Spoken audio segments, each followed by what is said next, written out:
You have been told since childhood that God is far away, somewhere beyond the clouds, unreachable unless you earn his attention through struggle and suffering. But that is a lie that has robbed countless men and women of their power.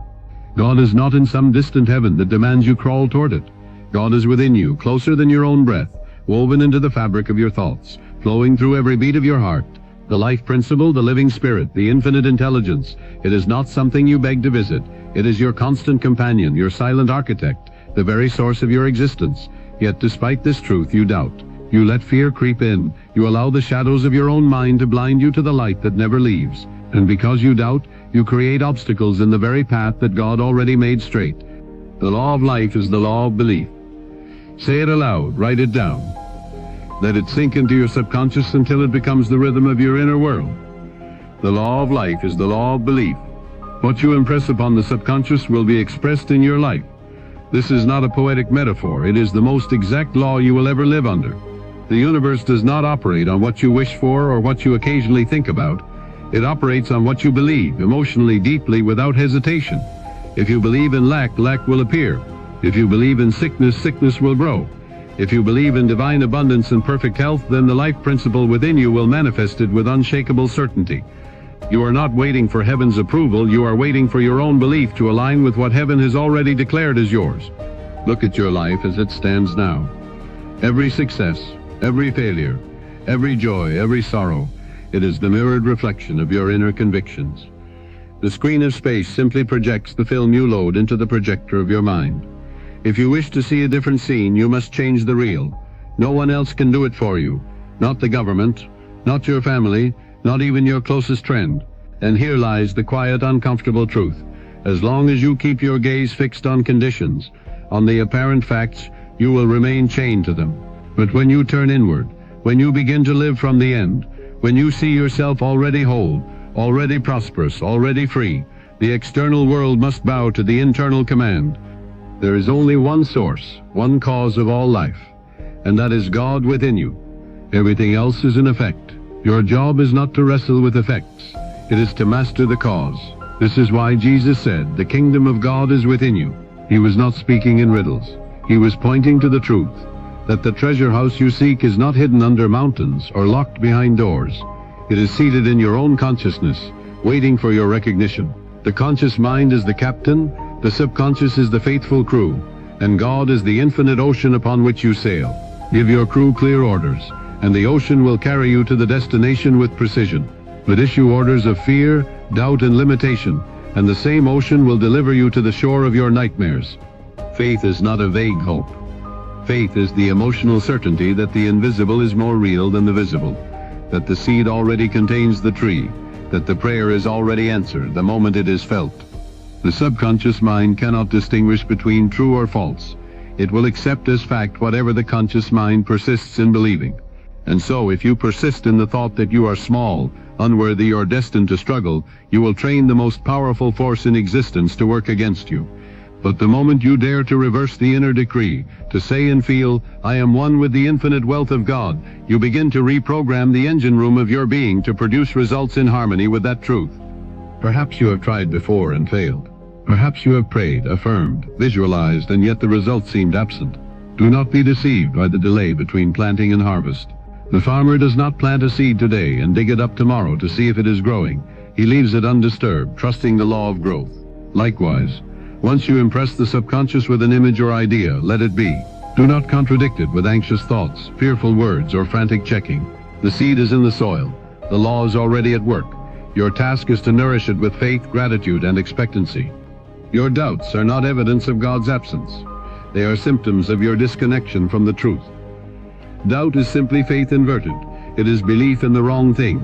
The same mental energy you use to imagine disaster can be redirected to imagine victory.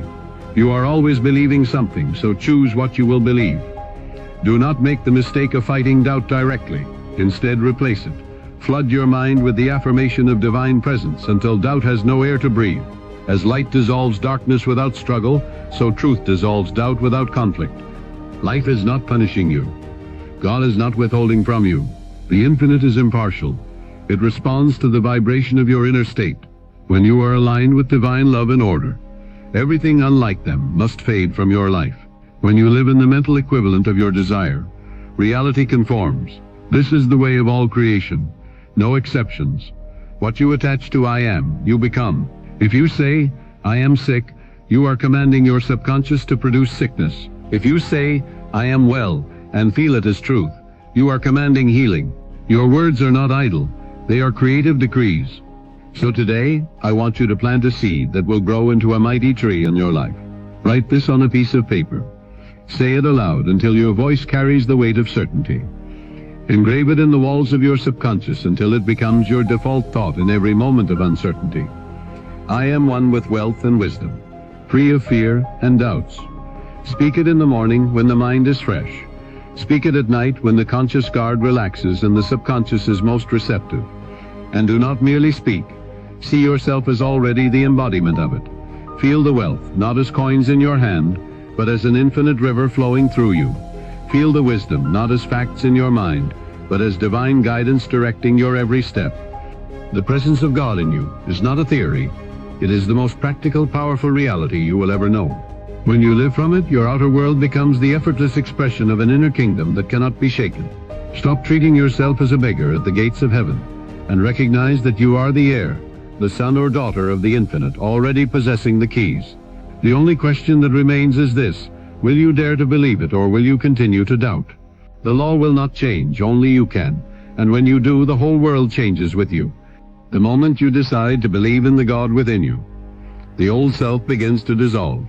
The identity built on fear, on scarcity, on seeking approval from the outside world starts to crumble, and at first that crumbling can feel like loss. You will notice relationships shift. You will notice situations that once held you in chains start to loosen their grip. And because the ego is addicted to familiarity, it will try to pull you back into the prison you have known. But the presence of God is not interested in keeping you comfortable. It is interested in making you free. And freedom is not given to the hesitant. Freedom comes to the one who is willing to leave behind the image of themselves that doubt created. Understand this. Every thought you persist in becomes a mold in the invisible, and sooner or later your life will be poured into that mold. This is why it is dangerous to indulge in self-pity, to rehearse your failures, to speak about your limitations as if they were permanent. You are not describing reality, you are prescribing it. The subconscious is listening, recording, and preparing to bring forth exactly what you feed it. When you tell yourself, things never work out for me, you are commanding the law to arrange your world so that things do not work out for you. But when you say, the divine order of God governs my life, and you feel the power of those words, you are planting a seed that will reorganize your world according to harmony and success. Faith is not passive. It is an active mental discipline. It requires you to choose, moment by moment, which voice you will listen to, the voice of the senses or the voice of the spirit. The senses will always argue for limitation. They will say, look at the facts, look at your bank account, look at your health report, look at what happened last time. But the spirit within you speaks from the end. It says it is done. You are whole. You are provided for. You are guided. The senses tell you to wait until you see it. The spirit tells you to see it until you have it. And whichever voice you choose to obey will shape your life. Do not underestimate the power of a single dominant thought. A man who allows a seed of resentment to take root will soon find it branching into bitterness, poisoning his relationships, clouding his vision.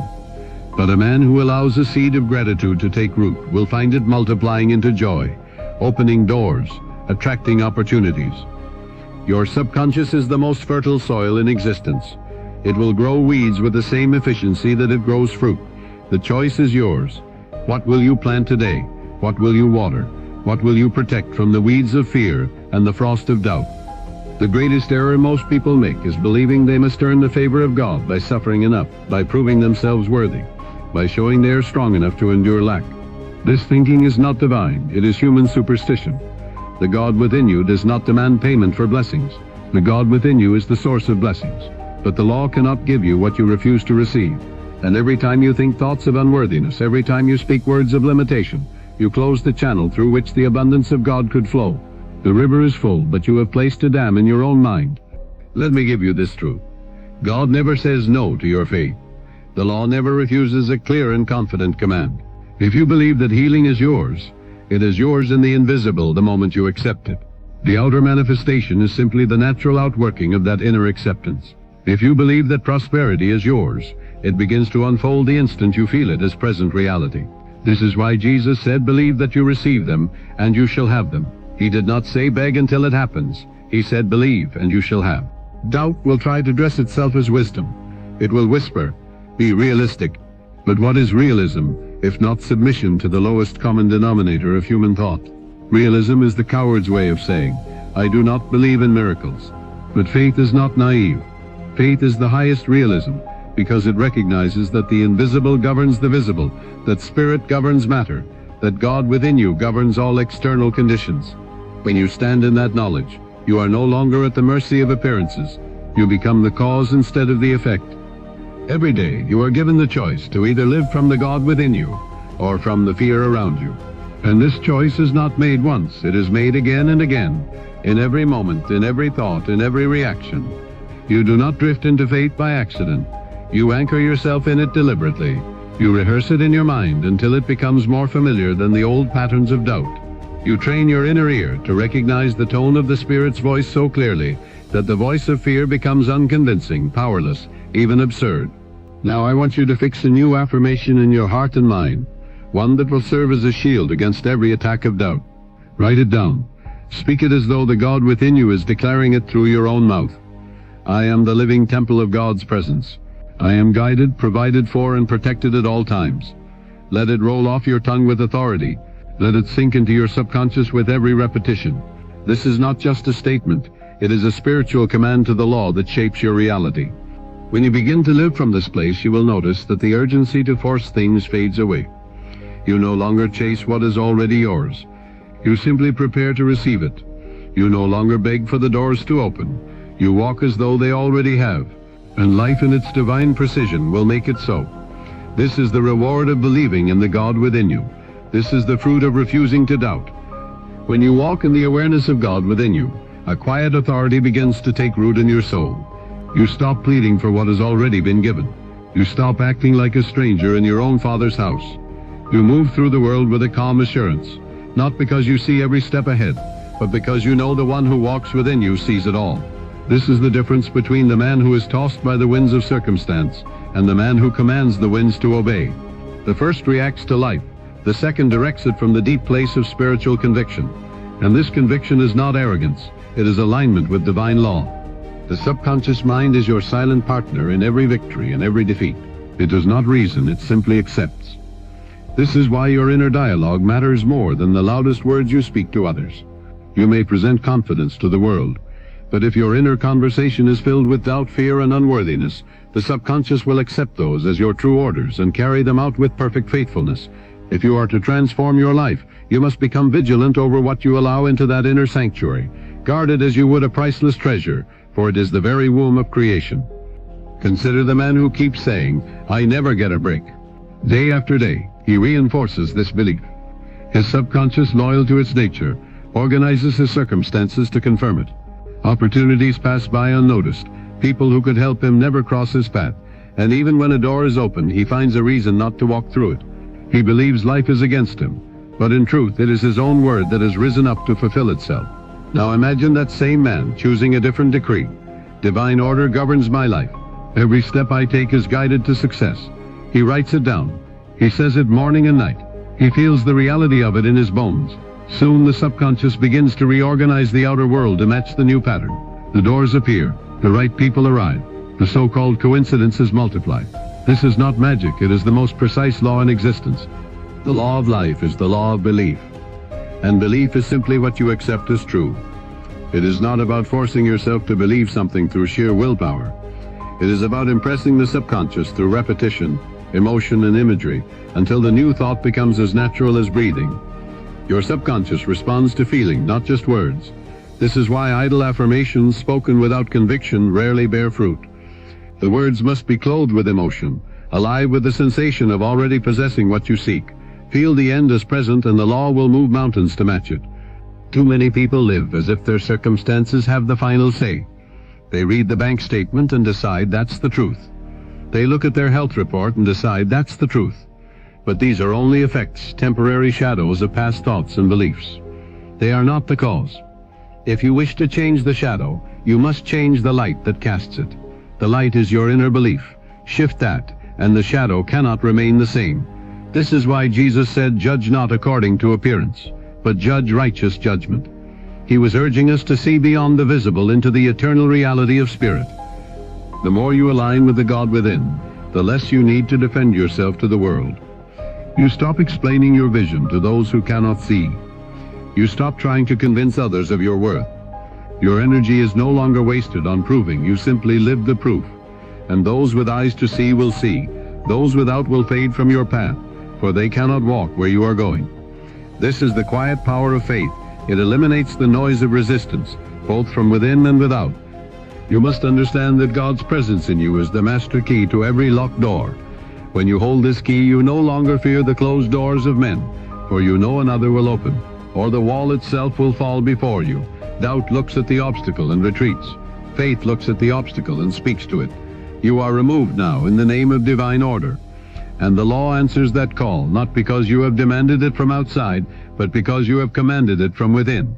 This is the authority given to every man and woman who recognizes their oneness with God. Do not think this authority is reserved for saints, prophets, or mystics. It is yours now, in the very state you find yourself. The moment you believe in the God within, you are no longer bound by the limitations you once accepted. The prison door swings open, not because someone came with a key from the outside, but because you discovered the key was in your own hand all along. And once you taste this freedom, you will never again consent to the chains of fear or the weight of doubt. So I give you another decree to engrave upon your heart. Say it aloud with the gravity of truth, for the subconscious will take it as law. I am one with the limitless power of God. Nothing can stand against me, for I walk in divine order. Write it on paper. Place it where your eyes will meet it every morning. Repeat it until it feels less like a statement you are learning and more like a truth you are remembering. Let it saturate your inner world until every cell of your body vibrates in agreement. The God within you is not potential. It is present reality. You are not waiting to become powerful. You are powerful now. You are not waiting to be worthy. You are worthy now. The only question is whether you will claim it or allow the old lies to dictate another day of your life. And every time you choose to claim it, the world will rearrange itself to honor that choice. This is the way of the law. This is the way of spirit. This is the way of God in you. There will come a moment, if it is not already, when you are faced with a challenge so sharp, so heavy, that your old habits of thought will try to reclaim you. You will feel the temptation to slip back into fear, to speak words of defeat, to look outward for rescue instead of inward for authority. This is the very moment when the truth of God within you must rise to meet the test. For it is easy to affirm divine presence when the seas are calm, but the true proof of your faith is when you can stand in the storm, unmoved, and declare that the wind and waves are already subject to the law of your belief. In that moment, you are not asking for the storm to stop. You are embodying the stillness that commands it to obey. The subconscious mind does not sleep. Day and night it is working tirelessly constructing the conditions you have impressed upon it. If you feed it fear before you close your eyes, it will spend the night preparing the harvest of that fear. But if you feed it faith, gratitude, and the mental picture of the life you desire, it will labor through the night to bring that picture into form. This is why the final thoughts before sleep and the first thoughts upon waking are so powerful. In those moments the conscious guard is lowered and the impressions made sink deeper, taking root in the most fertile soil of your mind. This is not superstition. It is spiritual law at work, as precise as gravity. Think of the countless people who pray for change but never change their mental state. They pray for health while rehearsing sickness in their thoughts. They pray for abundance while clinging to the image of lack. They pray for love while secretly affirming loneliness. The subconscious hears not their words but their dominant feelings, and so it answers the feeling, not the prayer. This is why you must align thought, word, and emotion until they form one unbroken stream. When your conscious intention matches your subconscious conviction, the results will appear with a speed that will astonish you. You must learn to withdraw your attention from what you do not wish to experience. To the senses, this may feel like denial, but it is actually the highest form of affirmation. You are refusing to feed energy to what you do not wish to grow. If a gardener knows a plant is poisonous, he does not water it in the hope it will turn sweet. He roots it out. Likewise, you must root out the mental weeds that choke the life of your divine garden. This requires discipline, for the weeds of fear and doubt grow quickly when unattended. But your vigilance will be rewarded with a harvest of peace, power, and plenty. The law of belief will always serve the master you appoint. If you appoint fear as your master, it will govern your life with ruthless efficiency. If you appoint faith as your master, it will govern your life with perfect order. You cannot serve both. And this is why every day must begin with a deliberate choice. Today I live from the God within me. This choice is not made with lips alone. It is made with attention, with imagination, with the silent agreements you make in your own mind. Every time you agree with a thought, you give it power. And every time you refuse a thought, you strip it of power. Some will hear this truth and dismiss it as wishful thinking, because they have been taught to worship facts above all else. But what are facts? They are simply the past recorded in form. They are the residue of yesterday's beliefs. The man who is truly awake does not kneel before the altar of the past. He knows that facts are only temporary expressions, and that the unseen is the greater reality. This is why Paul wrote, "We look not at the things which are seen, but at the things which are unseen. For the things which are seen are temporary, but the things which are unseen are eternal." The God within you is the eternal. It is unchanging, unshakable, and unaffected by the rise and fall of outer conditions. Once you begin to live from this awareness, you will find that life stops being a series of battles to fight and becomes a series of victories to collect. Obstacles become signals to affirm your authority, not reasons to retreat. You begin to bless the challenges, for they become the stage upon which your inner mastery is revealed. And as you walk in this mastery, the people and situations that once intimidated you will seem small, powerless, even irrelevant. The light of divine awareness does not just show you the path. It transforms the path beneath your feet. Now take this affirmation and make it your weapon against every whisper of fear. I am the master of my thoughts, and the presence of God in me makes all things possible. Do not say it casually. Speak it with the certainty of one who knows it is already so. Write it where your eyes will meet it in the moments when you are tempted to forget. Let it be the steady rhythm beneath your day, the invisible shield around your mind, the seal upon your heart. The presence of God within you is the greatest untapped power in your life. It waits for no permission but your own. It asks for no proof but your willingness to believe. And the moment you dare to trust it completely, it will move in ways that no human reasoning could predict, opening doors you never knew existed, arranging details with a precision that humbles the proudest intellect. This is not the promise of a distant deity. It is the nature of the God who lives in you. Trust it and you will never again ask why you should believe. You will know when you awaken to the truth that God lives within you. You begin to notice how much of life is a reflection of unconscious habit rather than conscious creation. You see that the same patterns appear again and again, not because fate has decreed them, but because you have been unknowingly consenting to them. This is where the authority of spiritual awareness changes everything. You realize you are not a passive spectator in the theater of life. You are the playwright. The scenes you set in the secret chambers of your mind are the very scenes that will later play out upon the stage of your days. And when you see this clearly, you can no longer pretend to be powerless, for to do so would be to deny the divine authorship that is already yours. The subconscious mind accepts the strongest idea impressed upon it, whether that idea comes from deliberate choice or from repeated exposure to outer influences. This is why you must be selective about what voices you allow into your inner world. Every conversation, every headline, every casual remark is either reinforcing your faith or feeding your doubt. And the God within you will express according to whichever seed you allow to take root. If you keep the company of those who speak of limitation, failure, and fear, your own garden will soon be overrun by their weeds. But if you surround yourself with voices that speak of faith, possibility, and divine order, your own inner soil will remain fertile for the seeds of your highest vision. It is not enough to occasionally affirm your oneness with God and then return to the old ways of thinking. Spiritual law responds to consistency, not to scattered bursts of inspiration. Just as the body cannot be made strong by a single day in the gym, the mind cannot be made masterful by a single affirmation. You must return to it again and again, not as a desperate attempt to make something happen, but as a calm recognition of what is already true.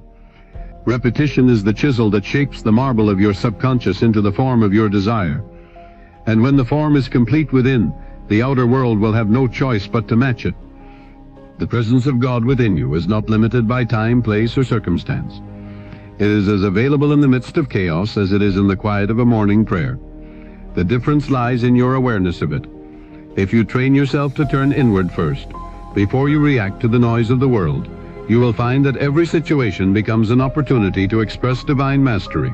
You will begin to see problems not as threats, but as invitations, openings through which the infinite can demonstrate its wisdom, power, and precision. And the more you respond from this awareness, the more natural it becomes, until faith is no longer something you remember to practice. It is the air you breathe. This is the essence of true dominion. To live in such harmony with the God within you, that your outer life is a continuous unfolding of order, abundance, and peace. You are not manipulating the world. You are aligning with the source from which the world flows. And in that alignment, the unnecessary struggles fall away. The doors that belong to you swing open without force. The people meant for your path appear without pursuit. The right ideas arrive without strain. This is not laziness. It is the most efficient way to live, for you are working with the current of divine flow rather than against it. Doubt will sometimes try to disguise itself as caution, whispering that you should not expect too much, that you should prepare for disappointment just in case. But such thinking is not prudence. It is sabotage. It is the slow erosion of your inner certainty. The law will not deliver to you beyond the level of your belief, and so every time you allow doubt to have the final word, you place a ceiling on what God can express through you. Do not apologize for expecting the highest. Do not shrink your vision to make others comfortable. The God within you is limitless, and you honor that presence by allowing it to express without restriction. The scriptures say, as a man thinketh in his heart, so is he. Your heart, in the language of spirit, is not merely the organ in your chest. It is the subconscious realm where your deepest convictions live, and what you hold there will shape every corner of your life. If you hold the conviction that you are guided, protected, and provided for, that conviction will manifest in ways that seem miraculous to the untrained eye. But to you it will simply be the natural outworking of the law, for you know that the God within you cannot fail, cannot be delayed, and cannot be overpowered. Let me give you another decree to anchor this truth more deeply. Speak it aloud with the weight of finality. I am a channel for the fullness of God's power. Every good thing that belongs to me flows into my life now. Write it, keep it before your eyes, and speak it until it feels as real as the ground beneath your feet. Do not wait for the evidence to give you permission to believe. Believe, and the evidence will appear. As you continue to live in this awareness, the fears that once seemed unshakable will begin to dissolve, not through force, but through the quiet realization that they were never real to begin with. They were only the shadows cast by a mind that had forgotten its own light, and now, with the light of the God within you burning steadily, those shadows cannot remain. They retreat, and in their place comes clarity, strength, and the deep peace of one who knows they are never alone. This is the destiny of every soul who chooses to believe without doubt, and it is yours the moment you decide to claim it. There is a turning point in every life, when the inner voice grows louder than the outer noise, when the whisper of God within you refuses to be drowned out by the clamor of the senses. It does not shout, it does not argue. It simply speaks with such authority, such undeniable certainty, that every other voice fades. And in that stillness you realize something that forever changes the way you live. Nothing outside you has power over you except the power you give it in thought. Every chain, every wall, every so-called limitation has existed only because you permitted it to. Withdraw your permission, and the prison dissolves. This is not defiance for its own sake. It is the rightful restoration of your dominion. The subconscious mind is not moved by the complexity of your reasoning, but by the simplicity of your conviction. You can explain your dreams to yourself 1,000 ways, but until you feel them as present reality, they remain suspended in possibility, never crossing the threshold into form. The God within you responds to feeling, the felt certainty that what you desire is already yours. This is why Jesus said, "When you pray, believe that you receive them, and you shall have them." He was not instructing you to beg or to bargain. He was telling you to assume the posture of one who already possesses the thing sought. The law can only mirror what you inwardly are, not what you outwardly wish to be. You must also understand that divine timing is not delay. When the seed is planted in the subconscious, the manifestation begins immediately in the unseen, even if it takes time for the outer picture to catch up. The farmer does not accuse the soil of neglect because the sprout is not visible the next morning. He knows the law is already at work beneath the surface. Likewise, you must learn to rest in the knowledge that the God within you is arranging the seen from the unseen with perfect precision. Impatience is simply doubt, wearing the mask of urgency. But faith rests, knowing the harvest is as certain as the planting. The greatest discipline you will ever practice is the discipline of attention. Whatever you consistently focus on, you invite into your life. Attention is the channel through which the power of God within you flows. If you focus on what you fear, you empower it. If you focus on what you love, you magnetize it. This is why you cannot afford the luxury of prolonged negative thinking, not because God will punish you for it, but because the law will express it. It is impartial, obedient, and relentless in fulfilling whatever is impressed upon it. The world will test your resolve. Conditions will rise like waves, trying to convince you that your faith is misplaced. There will be moments when the evidence seems entirely against you. These are not signs that the law has failed. They are the very conditions through which your mastery is revealed. For what is faith if it collapses in the presence of contradiction? True faith stands unmoved, declaring, "It is done," even while the senses insist otherwise. And in that steadfastness, the contradiction must eventually yield to the command of the inner reality. As you walk this path, you will notice that your relationship with life changes. You stop chasing. You stop grasping. You begin to live as one who knows that everything necessary for your fulfillment is drawn to you by divine order. You are no longer a beggar at the gates of opportunity. You are the one for whom the gates open. And because you live in this awareness, you approach each day not with anxiety, but with expectancy. You wake not to see whether God will provide, but to discover how God has already provided. The presence of God within you is not passive. It is creative, active, and unstoppable. It is the life principle itself, seeking ever to express more fully through you. Your role is not to force it, but to remove the obstructions of fear, doubt, and false belief. When these are gone, the flow is natural, effortless, abundant. You do not have to push the river. You simply have to stop building dams in your own mind. The moment you clear the way, the current of divine power will carry you farther than your own striving ever could. Let this truth be sealed within you now with a decree that will not fade. I am one with the unfailing power of God. All that is mine by divine right is now manifest. Speak it as though heaven itself were echoing the words back to you. Write it until the ink seems to burn the page with conviction. Place it in the forefront of your awareness until no other thought can take its place. This is not wishful thinking. It is conscious alignment with the law that governs all creation. And so, when the doubts arise, as they sometimes will, you will not wrestle with them as an equal opponent. You will simply look them in the eye, remember who you are, and let them fall away. For the one who knows they carry God within is unshakable. They are not swayed by appearances. They are not delayed by obstacles. They live from a place of quiet, unyielding certainty that everything they require is already theirs. And in that certainty, they move through life not as seekers, but as possessors. There comes a day when you no longer measure your life by what you can see or touch, but by the depth of the unseen certainty within you. It is the day you understand that to live from the God within is to live beyond the reach of fear. From that moment forward, you cease to bargain with life. You stop waiting for signs of approval from others. You no longer need validation to know your path is true. The approval you sought was only the echo of a truth you had not yet claimed, that the authority of God in you is complete, final, and unchallengeable. And when you stand in that awareness, you find that the world itself begins to treat you differently, as if it senses that something greater has taken the helm of your being. The subconscious mind, now trained in the language of faith, becomes your greatest ally. It no longer drifts into old fears when conditions shift. Instead, it remains fixed on the inner decree you have chosen. Like a loyal sentinel, it guards against intrusion, rejecting every suggestion that does not match your vision. And because it works without pause, its influence begins to saturate your life in ways you cannot always see immediately, but will one day recognize as the seamless unfolding of divine order. You will look back and realize that the delays were alignments, the detours were preparations, and the closed doors were redirections to something higher. When you have learned to live in harmony with the God within, doubt becomes a distant memory, like a language you once spoke but have now forgotten. You no longer rehearse the old story of struggle. You no longer speak as if you are at the mercy of chance.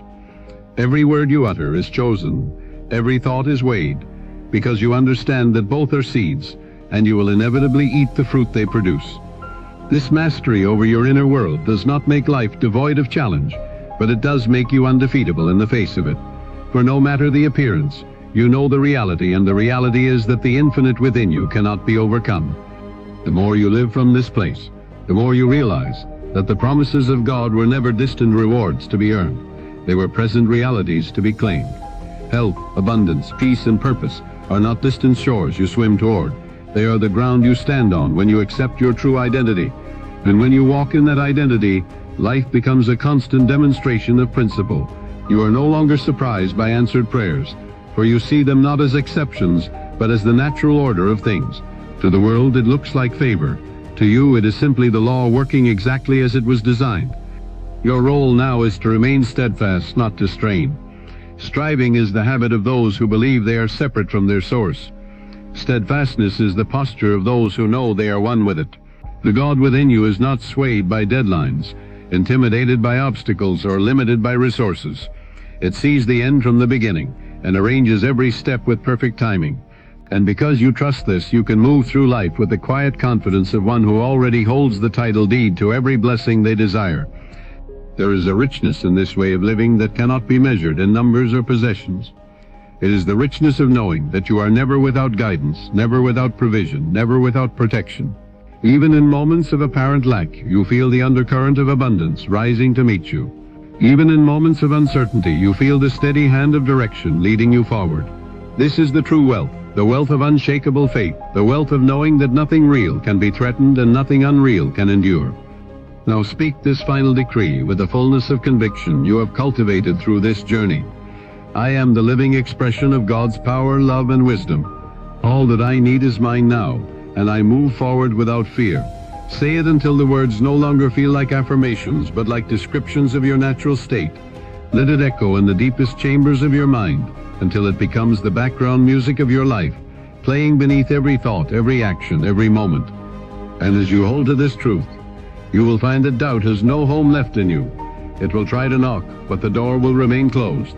It will try to whisper, but your ears will not hear.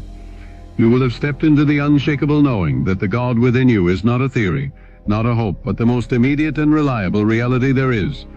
And from that knowing you will live, not as one waiting for power, but as one who is power.